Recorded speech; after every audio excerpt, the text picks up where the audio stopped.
Hey, fam. Welcome to another episode. All right, of Coffee Talk. What are we talking about today? We are talking about having to be strong and courageous with the different changes and seasons in life. Your girl here, Sojourner Howard, wanting to discuss with you what is on my mind. You guys know I have a blog, right? And so you can make comments on the blog. I also have an email address, author, AUTHORSJ Howard at gmail.com. I'll start looking at it more. I am horrible, but I'll start looking at it more. Okay, keep it clean, keep it real, keep it neat. Okay, because that's how I'm going to keep it with you. Courage. Of course, as a woman of faith, I'm always going to talk about what I know, what my anchor is. And before you turn this off and say, oh my gosh, here goes another one, has something to say about God. Oh, I guess I should move this shoebox out the way. I told you, keeping it real. Let me explain where I'm at. Okay. And then if you need to chime in, please do so. So here we are, my husband and I, we're getting ready to celebrate 24 years of marriage, which is fantastic. Our children are all grown now. We are a blended family. So we've got kids in their 30s all the way down to the youngest one who is 20. So the younger two are the autistic males, which is very interesting that a lot of males are autistic more than females. Interesting. So we look at it as a blessing because they are who they are and we love them. And it also has helped us reach a plateau of growth that we would have never reached before.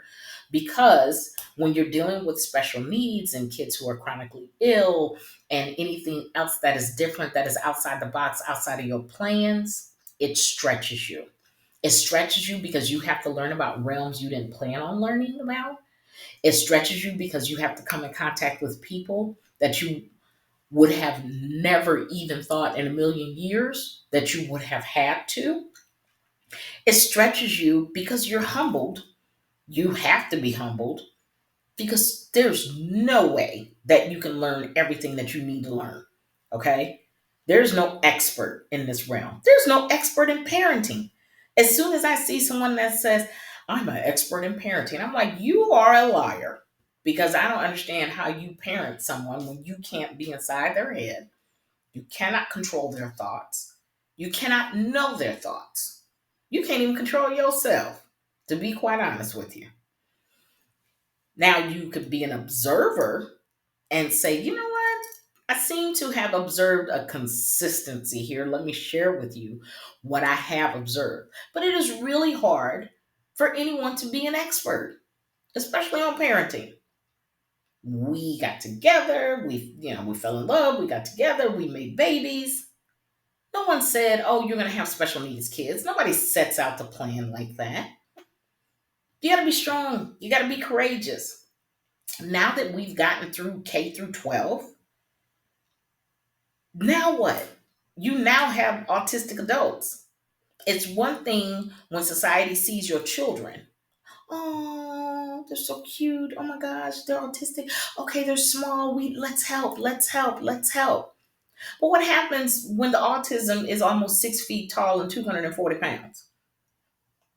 Okay, what happens then? The same protections, the same support may have taken a different turn, but they still need it. In our society, we have to apply to the judicial system and say, hi, we're their parents. We need to apply for guardianship because they still need help. They still need help making financial decisions, medical decisions. They still have major deficits that impact their life greatly. Okay. You got to hire a lawyer to do that. So from K through 12, they're autistic. You need help. There's support systems now in education. We're not shaming it, which is great. Okay. But when they get out of the K through 12, What's next? And you will find that that IEP, individualized education plan, it only hangs out in the realm of education. It doesn't translate to job. Okay. So now, whether you are a believer of Jesus Christ or not, okay, if you didn't need what I'm about to say, you wouldn't be listening. And you know, if you have followed me for any point of time, then I'm going to tell you what I know. And I'm also going to give you the anchor that holds me.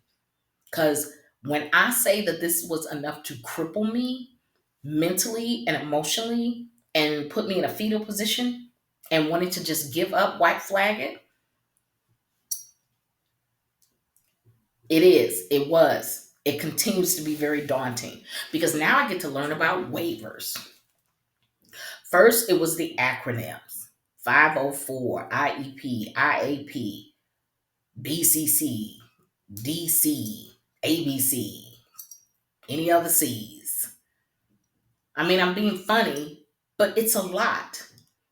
And when I look back on the days when our sons first entered the world, we were so happy. The baby showers, the newborn, the diapers, the nursing, the this, the that, trying to get your mommy body back. Well, whatever. It's been 20 years. I ain't been able to do it.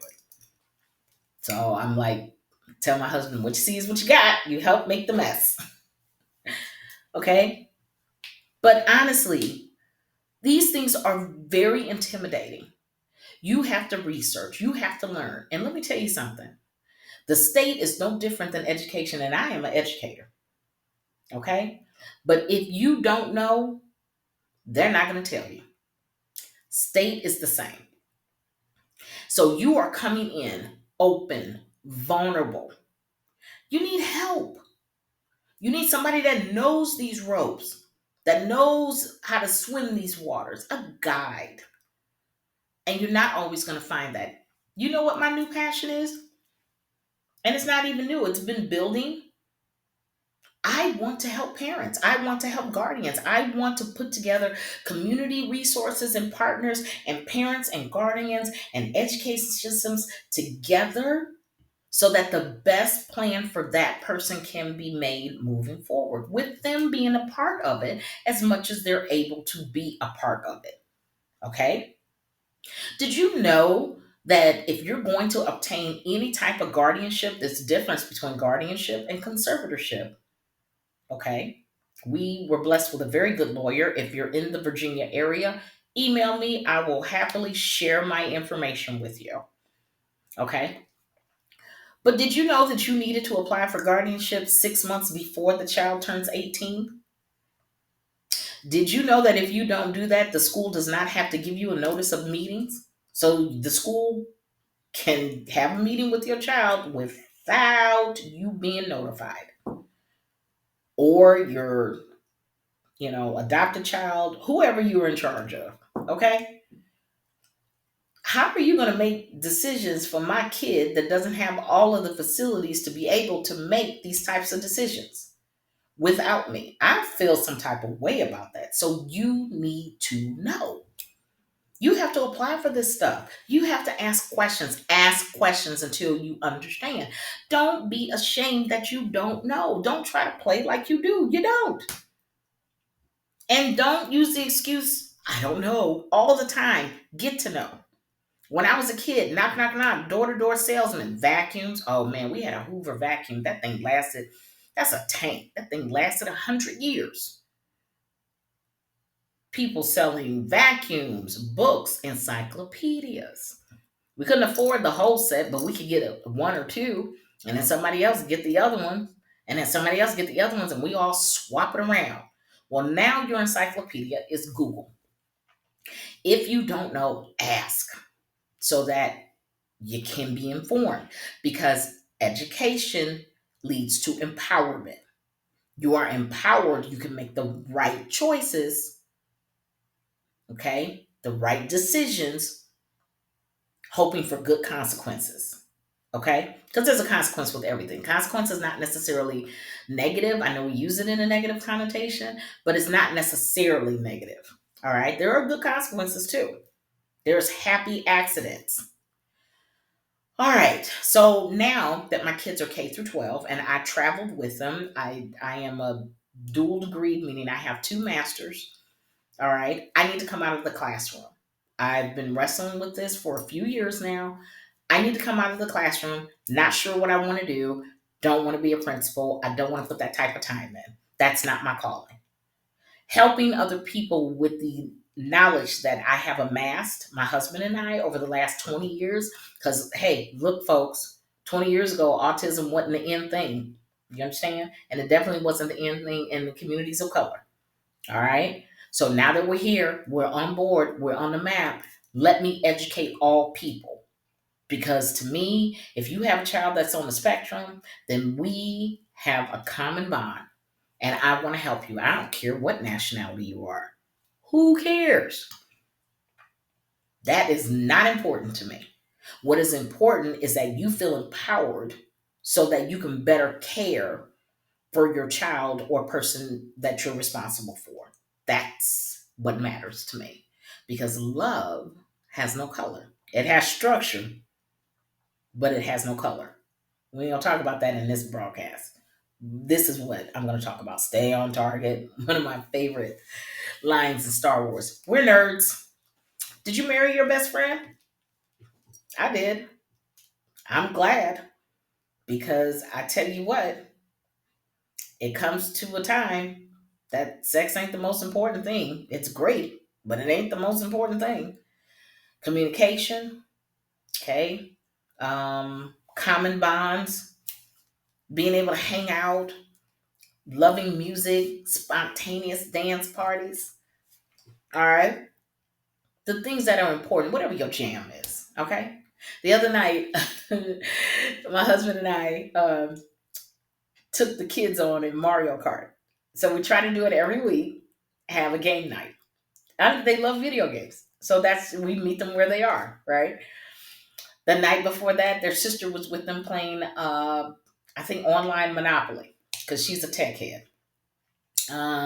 We go to movies and we're like, oh, Despicable Me 4 came out. So then we had to watch 1, 2, and 3, pop some popcorn, bond, laugh, talk. That's we meet our kids where we are and we show them that we this is fun. We love you. We love this about you. This is something that we can all share and laugh in and talk about. And when I tell you that my youngest son, he is so sneaky. And when you're like, oh, did you hit me with that shell? Those of you who are familiar with the video game, when you're driving Mario Kart, you got all these, tools to use. And he's like, oh, yeah, sorry about that. My bad. But knock you out of first place. He ain't sorry. He ain't sorry at all. Anyway, that's our family. It has taken me a long time to be able to accept the uniqueness of our family. That our family is not everybody else's family, it is ours. And in our family, we're not going to grow up. We are officially living Peter Pans. Old school Disney fan, old school. New school, not so much. Old school, yes. But I still have to be strong and courageous through every phase that we're in. I'm not good with change. Some of you have heard my testimony. Growing up in a household with domestic violence, change was never good. Change was usually predicated by something really bad. And so it takes a lot for me to accept change. I have to accept the fact that my kids are no longer in school. It's taken me, they've been out of school 2, 3 years. I've got one that's going to the community college, shooting for his certificate, I think, in music, and working at night at one of the local restaurants, dishwashing. And I got another one that we're trying to find a job for and has to go through the local disability and aging resource services. Okay. Something else that I'm going to tell you, all right, as if you don't already know, when you deal with people that know more than you do, sometimes they're really nice, they're really kind, they're really sweet, and you can bond and you love, love, love hanging out with those people. You want to send them a Christmas card. And sometimes you have people that are in their job for the security and have a superiority complex, and they're not nice. They'll say that they are, but they aren't. It's like talking in the face of, oh, I don't know, a cobra. You're just like, oh, make your skin crawl. But guess what? Be strong and be courageous. You have to ask, you have to seek, you have to learn. When I come to meetings, I got to write stuff down. I have to look. What does that mean?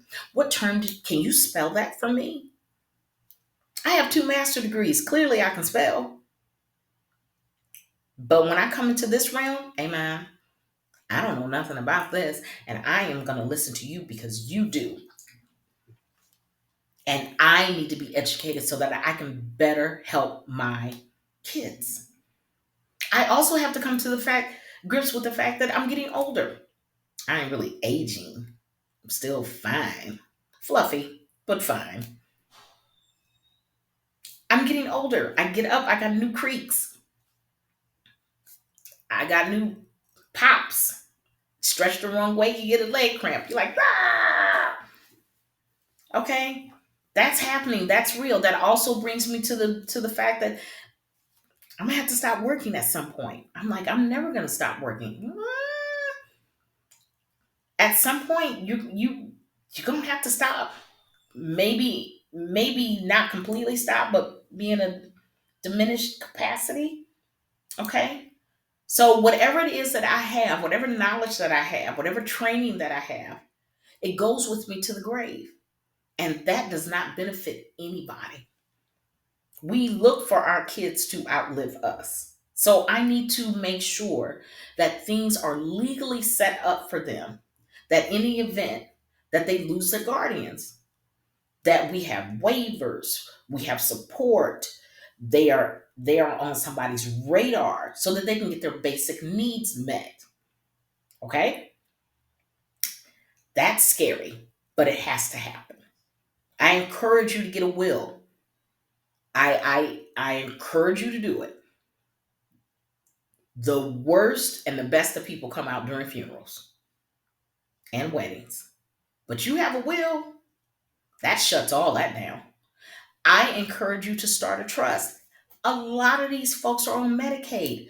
My kids, I couldn't work full time, like getting a teacher's salary. I had to work as an instructional aide, the unsung heroes in education. Y'all are heroes, okay? Because I needed to stay up under a certain income level in order for my kids to get support. And I'm so glad because one of them had to have a kidney transplant while he was in elementary school. Change, trauma, be strong, be courageous. If you are not familiar with the Christian Bible, I encourage you to look at the story of Joshua. Joshua was tasked after Moses, the servant of the Lord, died with carrying the people over here to the promised land. Okay, after the deliverance from Egypt. Joshua had millions of people that he had to care for. He couldn't do that without first having a relationship with Yahweh. And the Lord's physical presence was with him. Amazing. But I mean, look here, y'all. Have you ever tried to even sit and figure out what restaurant you were going to on a Sunday? Trying to get people to agree on a plan of action and have the same goal in mind is like herding cats. It's really hard. Do some of you have a Carl or a Karen at your office and you just like, you better learn how to call on Jesus so you don't snap. You like, whoo, I ain't in the mood for Karen today. Okay? Look, man, but they're in your office. They're on your team. You got to learn how to agree to disagree. You got to put the goals forward. You got to compromise without messing with the structural integrity of the mission. Okay. Joshua had to do that times 10. Ain't no way in the world he could do something like that without some God centered direction. Be strong and be courageous. That's in the book of Joshua. I am finding that I have to be strong and be courageous. Where I am afraid, where I am intimidated, where I'm like, I don't want to learn this stuff. I need it on autopilot. I need somebody else to do this. I want someone to say, if you need this, then go here. If you need this, then go there. If you need this, go there. But that's not it, folks. We are writing our own path. And this is challenging. And I want to lay breadcrumbs so that you, people you know, when you're dealing with special needs, it's hard, but it can be done. Your marriage can survive if you all are willing to yield to one another. Okay? We have Jesus as the center of our marriage. And because of that, we have been able to remain loving, not all the time, but yes, friends, the importance of laughter, and getting some respite time, finding out who you are, and spending time with one another, going on date nights, even if it's just up the street. Pick a restaurant, okay? Going to get some ice cream. Oh, Anthony and I love to go to Sonic and go get a shake. And just talk about our day. Anything, whatever works. And if you don't have a spouse, hey, you even more need some assistance and support so that you can be your best self against the not against for the one that you are in charge of. It's daunting, it's intimidating. Be strong, be courageous. Okay? If you don't know, ask, learn. Okay? Email me. I will give you some resources. I absolutely will. I want to share this information. I eventually need to come out of the classroom. It just has to happen. It will happen. I need to get paid for what I do. I already love what I do, but I want to help.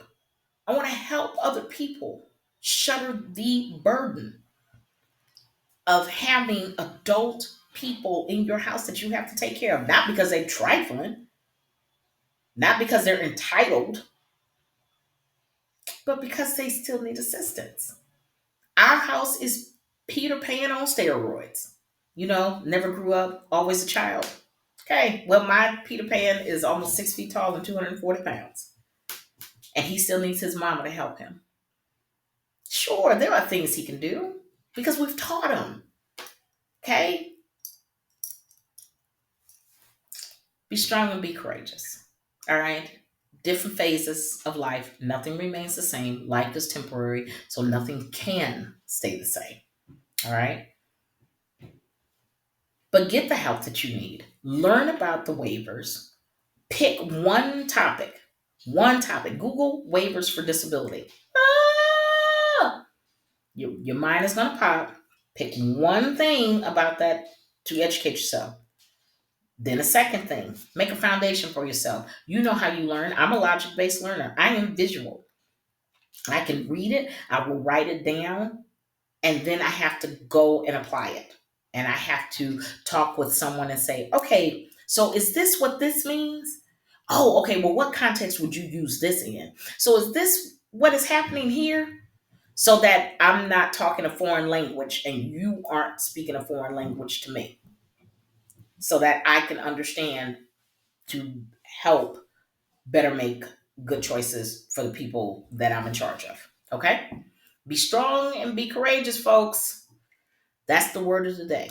All right. Now, as you travel, the world is very dark. People are growing cold. Folks are rude. Just get out on the expressway and drive. People act like they don't have no sense because they don't. Leave the world a better place than what it is that you found it. Just because somebody's angry with you, salty with you, spitting out venom, doesn't mean you have to return it. All right. I'm not saying you got to stay in there and be a wall and take it either, because I can't. Bless them and keep it moving. That don't mean cuss them out. All right. But be nice. As my grandfather used to say, you can catch more flies with honey than you can with vinegar. Be nice.